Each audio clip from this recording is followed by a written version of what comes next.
तो पहला इसमें एक थ्योरम है 6.1 है या 6.2, जरा देखें ना 6.1 थ्योरम है थेल्स थ्योरम, है ना, थेल्स थ्योरम, इसके कॉन्सेप्ट को समझेंगे, थेल्स थ्योरम को पूरा समझेंगे, है ना। थेल्स थ्योरम बेसिकली है क्या, जैसे कोई ट्रायंगल होता है ना, कोई भी ट्रायंगल, है ना, चाहे तो इक्विलैटरल, चाहे तो स्केलर, चाहे आइसोसेलेस, कोई भी ट्रायंगल है, ठीक है, तो इनपे 3 साइड्स होती हैं ट्रायंगल में, तो पता है ABC, है ना।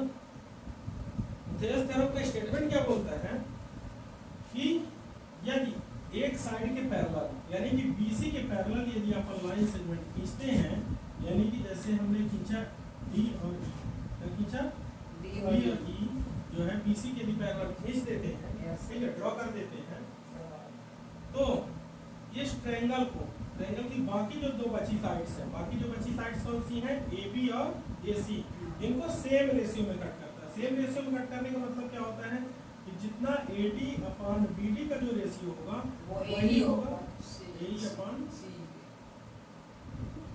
ठीक है, AE अपॉन C का ये जो रेशियो है ये इक्वल होता है, ये हमें पता है। ये मिड पॉइंट थ्योरम से क्या अलग है?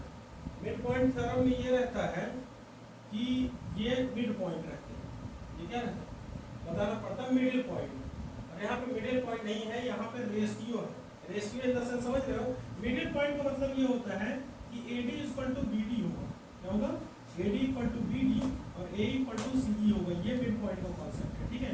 ये जो जितना, यदि ये 2 सेंटीमीटर है तो ये भी 2 होगा, ये 3 है तो ये भी 3 होगा, या तो ये इधर भी 2 है तो यहाँ पे भी 2 होगा, जो भी यहाँ पे इन दोनों साइड्स का रेशियो होगा वो इक्वल होगा, सेम होगी ये दो साइड्स, क्लियर हो गया, ये मिड पॉइंट कहला जाएगा, क्लियर होगा। मिड पॉइंट थ्योरम में ये रहता है, जबकि यहाँ पे ऐसा कोई कॉन्सेप्ट नहीं है, यहाँ पे रेशियो बराबर होते हैं, कैसे, जैसे मान के चलो इस लाइन को हम यहाँ से पैरेलल ना खींच के थोड़ी और ऊपर से ड्रॉ करके देखते हैं, यहाँ से ये मान लो 1 पार्ट है और ये कितना है 3 पार्ट, ये 1 और ये 3, क्लियर हो गया।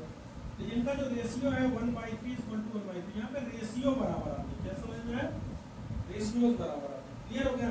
एक दूसरा ट्रायंगल लेके देखते हैं, जैसे कोई ट्रायंगल मान लो ऐसा करके बना है, इस टाइप, ठीक है, अब इसमें क्या होगा, ये A, ये B, ये C, जब इसके पैरेलल ऐसे लाइन खींचेंगे, मान लो ये 2 सेंटीमीटर है तो ये कितनी है, ये 4 होगी तो ये कितनी होगी 6, समझ गए, ये सेंटीमीटर में सारी करेंगे, ठीक है। इनका रेशियो देखो 2 1 जा 2 2 जा 3 1 जा 3 2 जा, यानी 1/2 इक्वल टू 1/2, यानी कि थेल्स थ्योरम में क्या होता है, रेशियो जो है साइड के वो सेम होते हैं, क्लियर हो गया। यानी कि ये लाइन जो है फर्स्ट लाइन के पैरेलल, यानी BC के पैरेलल यदि अपन कोई भी लाइन खींचते हैं DE, तो ये जो रेशियोज होते हैं दोनों साइड्स के वो सेम होते हैं, सेम रेशियो प्रोवाइड करते हैं, क्लियर हो गया। मिड पॉइंट में सेम रेशियो नहीं, दोनों की लेंथ ही इक्वल हो जाती है, क्लियर हो गया, दोनों की लेंथ इक्वल हो गई, क्लियर हो गया इतना। अब आगे देखेंगे इसमें,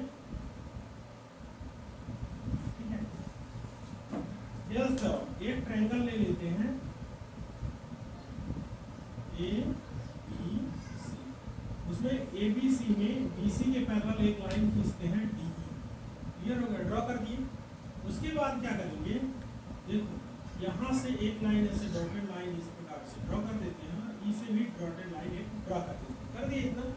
यहाँ से E से एक परपेंडिकुलर डालते हैं, E से L, इसके परपेंडिकुलर E से L एक परपेंडिकुलर डालते हैं इसमें AB साइड में, ठीक है, और D से क्या एक परपेंडिकुलर डालेंगे DM, ठीक है, वो किसके परपेंडिकुलर होगा, BC, ये प्रूफ है, ये प्रूफ नहीं है, ये अभी डायग्राम बस है, ठीक है, मतलब आप आगे जाके आगे प्रूफ करेंगे इस थेल्स थ्योरम को, ठीक है। अब यहाँ पे देखना पहली चीज गिवन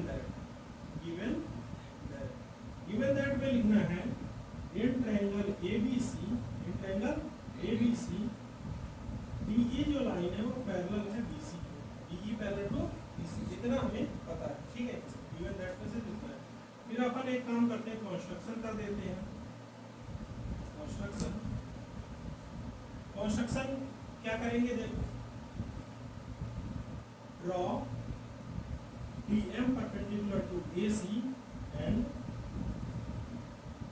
EL जो है वो परपेंडिकुलर है AB को। क्लियर हो गया ये कॉन्सेप्ट, ये पहला ड्रा कर दिए। दूसरा क्या कर दिए, join BE and CD।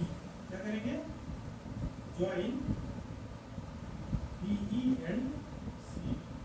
Clear है, दिख रहा है साफ, क्या समझ में आया? हमने जो किया वो दिखा दिया है यहाँ पे कंस्ट्रक्शन। उसके बाद टू प्रूव करेंगे, टू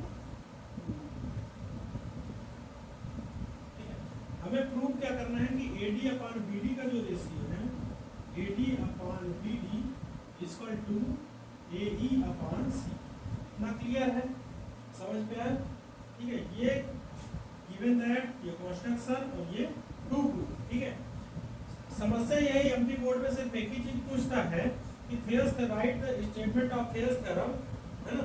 उसका थेल्स थ्योरम के स्टेटमेंट में अपन क्या करते हैं, ये थेल्स थ्योरम लिखेंगे, उसका एक डायग्राम बना देंगे और डायग्राम बनाने के बाद जो प्रूव करना है वो राइट डाउन कर देते हैं। Thales theorem according to Thales theorem, line drawn, a line drawn parallel to one side of a triangle, ठीक है, cut other two side into same ratio, यानी कि जो बाकी दो साइड्स हैं उनको सेम रेशियो में कट करता है। क्लियर हो गया इतना, समझ में आया? ठीक है, अब इसके बाद अपन यहाँ पे प्रूव करेंगे,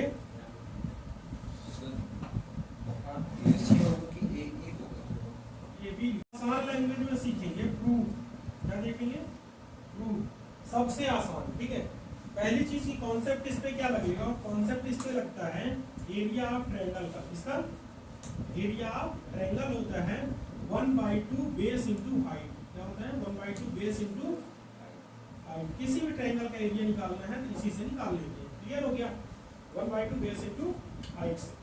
तो इसी के कॉन्सेप्ट को आगे बढ़ाएंगे और उसके बाद प्रूव करेंगे कि भाई ये जो रेशियो है वो सेम आ रहा है या नहीं। यहाँ तक लिख लो, मैं इरेज कर दूँ।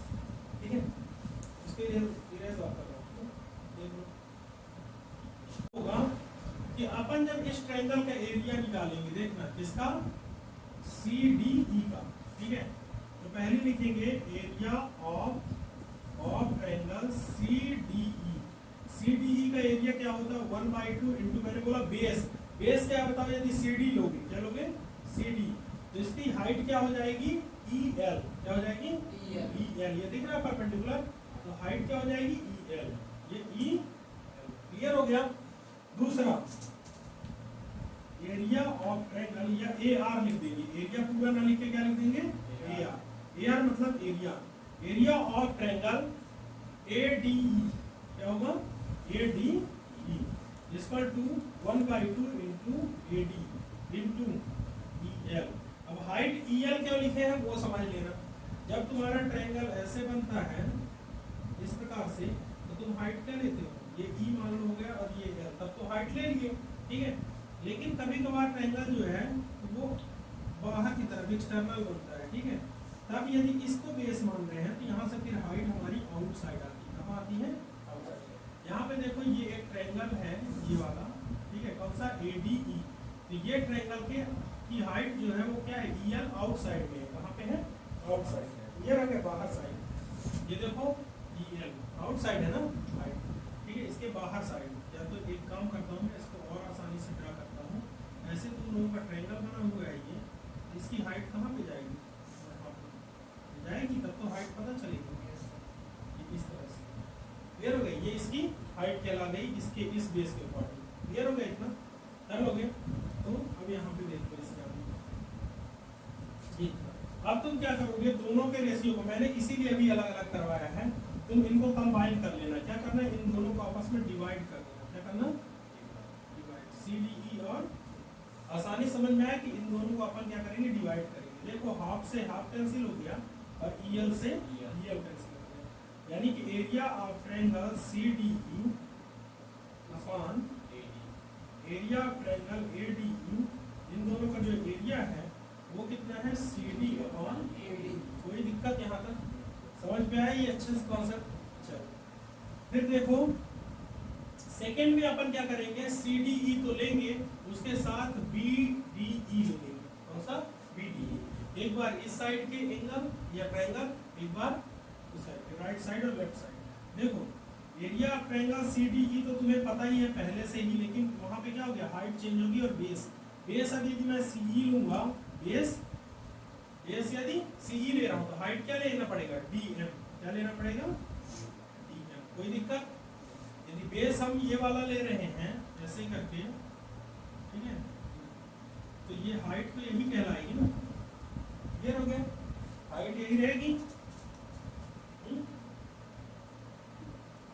चलो अगला देखो, अपन एरिया ऑफ ट्रायंगल कौन सा लेना पड़ेगा, देखो लेना पड़ेगा BDE, triangle BDE equal to 1/2 into BD into height, तो DM ही रहने वाली है। क्या रहने वाली है, DM, क्योंकि ये भी एक्सटर्नल ट्रायंगल ही बना है ना, इसकी हाइट बाहर साइड आउट साइड लेना पड़ेगा। क्लियर हो गया, DM से DM कैंसिल और हाफ से half cancel.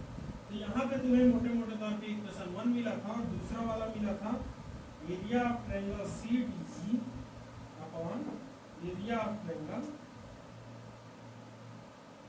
BD, area of triangle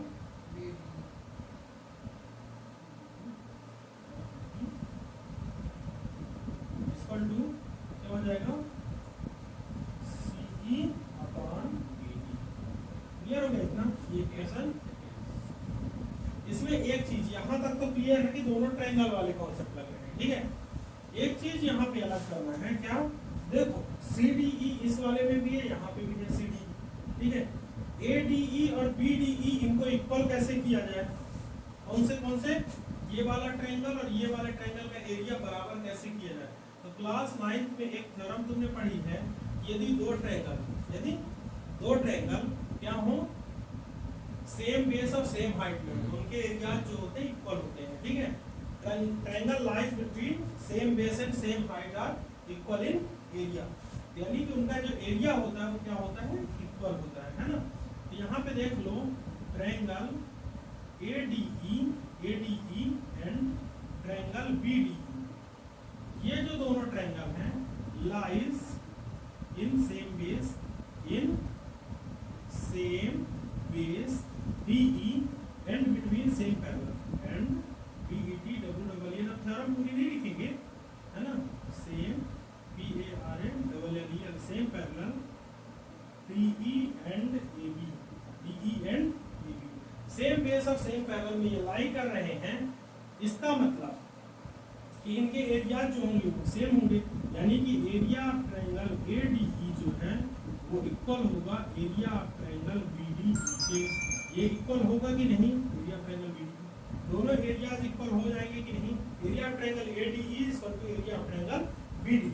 याद रखो BDE और ADE लिखे हुए हैं पहले से, हम किसी एक में वैल्यू रख देंगे कि ये दोनों बराबर हो जाएंगे। तो चलो फ्रॉम इक्वेशन सेकंड ही लिख लेते हैं, from equation second area of triangle CDE जो है, एरिया ऑफ CDE, और देखो यहाँ पे क्या है BDE, क्या लिखा है BDE की जगह में अपन क्या लिख रहे हैं, ADE लिख रहे हैं। क्या लिख रहे हैं, ADE, क्योंकि दोनों बराबर है ना।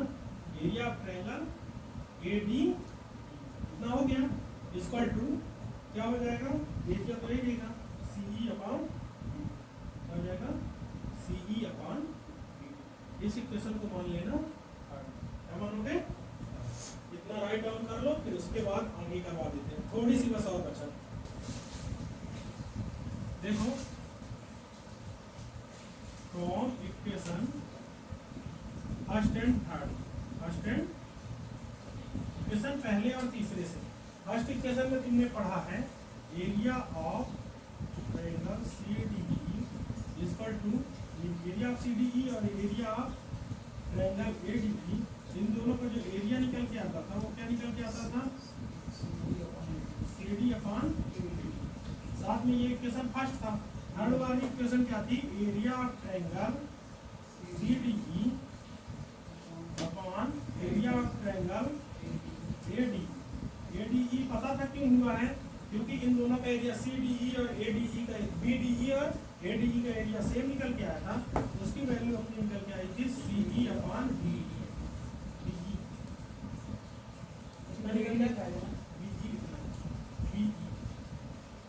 CD अपॉन BE, ठीक है, क्लियर हो गया। BE BD नहीं BE,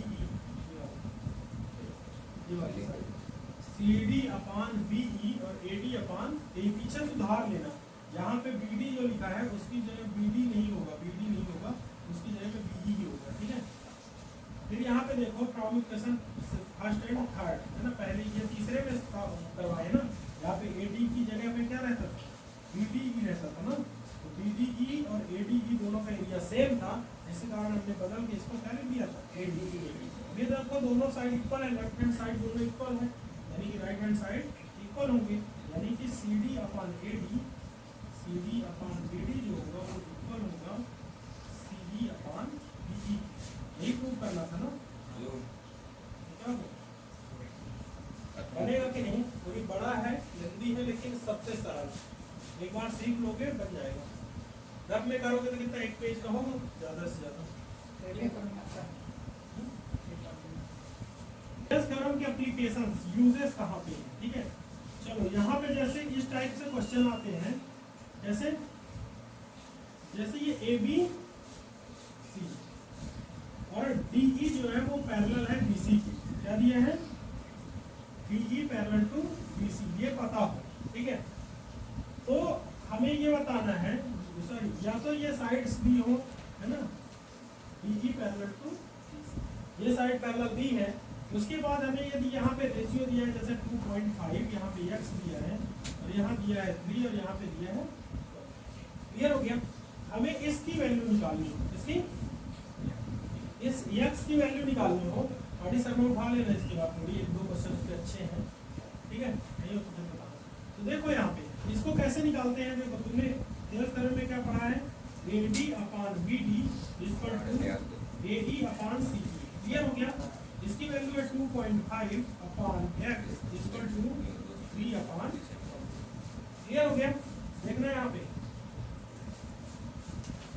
3 1 जा 3 4 जा 2, क्लियर हो गया। कितना आ गया 2.5 upon x equal to 1/4, x का इंटू 1 से करो तो कितना आ गया x, इसका इंटू 2.5 का इंटू 4 से कितना आएगा 10, कितना आ जाएगा 10 सेंटीमीटर, यानी x की वैल्यू निकाल लेंगे, बहुत ही आसानी से आ जाती है वैल्यू, ठीक है।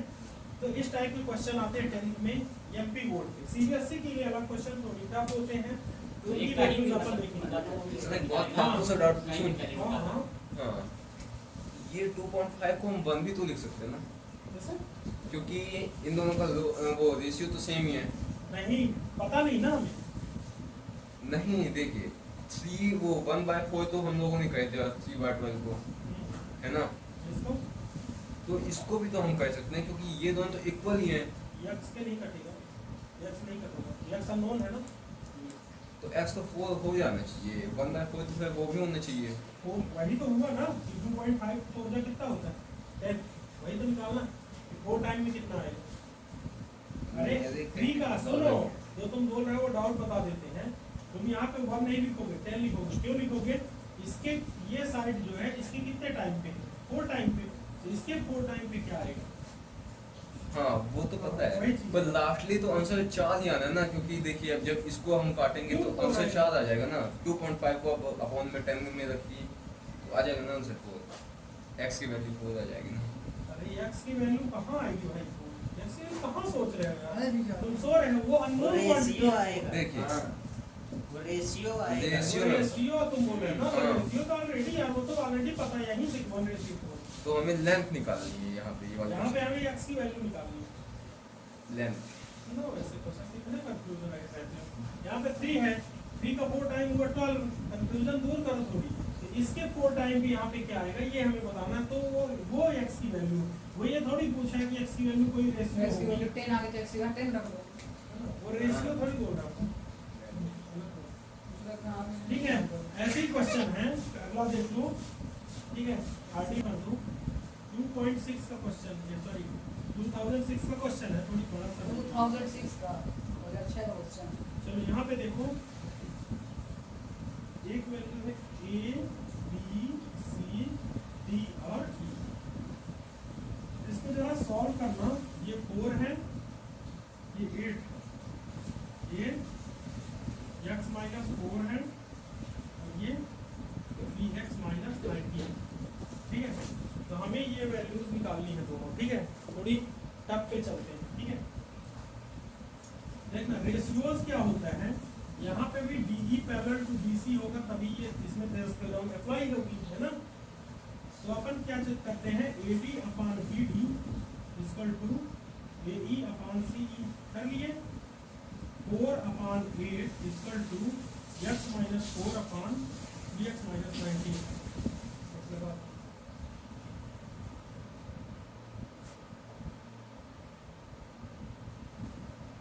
4 1 जा 4, 1/2 equal to x minus 4 upon 3x minus 9।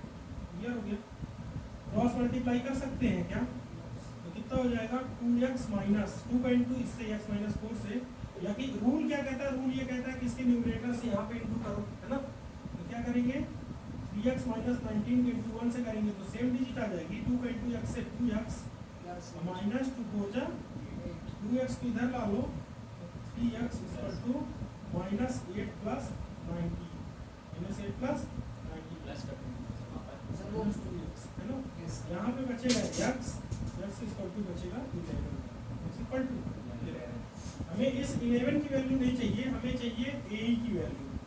AE की वैल्यू आएगी x माइनस 4 यानी कि 11 माइनस 4, इसकी वैल्यू होती है 7, और साथ में CE की वैल्यू कितनी है 3x माइनस 90, यानी 3 इंटू 11 माइनस 90, 11 3 जा 33 माइनस 19, यहाँ पे हो जाएगा 4 और देखो। अब यहाँ से इससे तुमने क्या सीखा, ये AE की वैल्यू आ गई और ये CE की वैल्यू आ गई। जैसे तुमने ये सीखा कि 4 का डबल होता है 8, 4 का डबल 8, तो ऐसे ही 7 का डबल क्या होगा, 7 का डबल करो क्या आएगा, और ये इसकी वैल्यू और ये क्लियर हो गया। ये पता चल जाता है आसानी से कि हमारा ये जो रेशियो है वो सेम होगा, ये तेज तरफ